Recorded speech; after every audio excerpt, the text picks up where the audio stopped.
श्रीनिवासने कितीतरी दवाखाने पालथे घातले, पण शेवटी नशिबाने त्यालाही शरणागती पत्करायला लावलीच. उमा मात्र या कशातच नव्हती. तिला फुरसतच नव्हती. कैवल्याचे स्पंजिंग, कधी आंघोळ, कधी खाऊ पिऊ, ह्यातच दिवस संपून जायचा.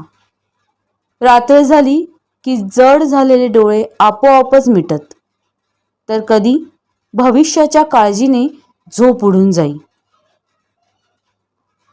कैवल्य नसतात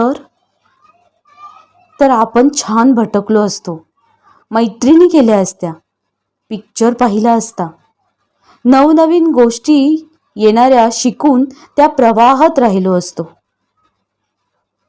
त्याच्याऐवजी दुसरा एखादा मुलगा असता तर त्याच्या कोड कौतुकात मग्न असतो.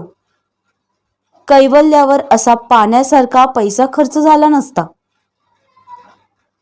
वैफल्याने ती ग्रासून गेली.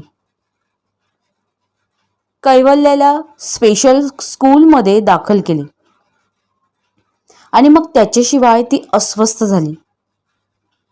कैवल्याला नीट खायला मिळाले असेल ना, कुणी त्याला ओरडले नसेल ना, मारले नसेल ना, नानाविध शंका भंडावून सोडायच्या तिला. मग उमा शाळा सुटायच्या वेळेआधीच त्याला घ्यायला हजर व्हायची.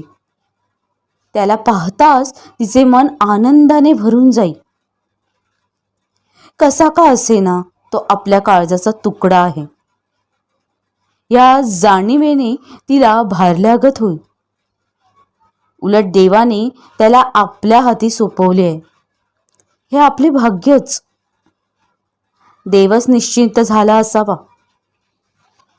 ती त्याच्यासमोर निरनिराळे खेळ मांडून ठेवत असे, गाणी गोष्टी ऐकवत असे, आणि या साऱ्या स्थित्यंतराला समांतर होत्या माई.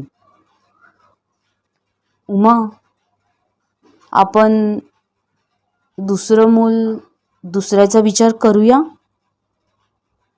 असे एका चुकार क्षणी श्रीनिवासने विचारल्यावर उमा झटकन नाही म्हणाली.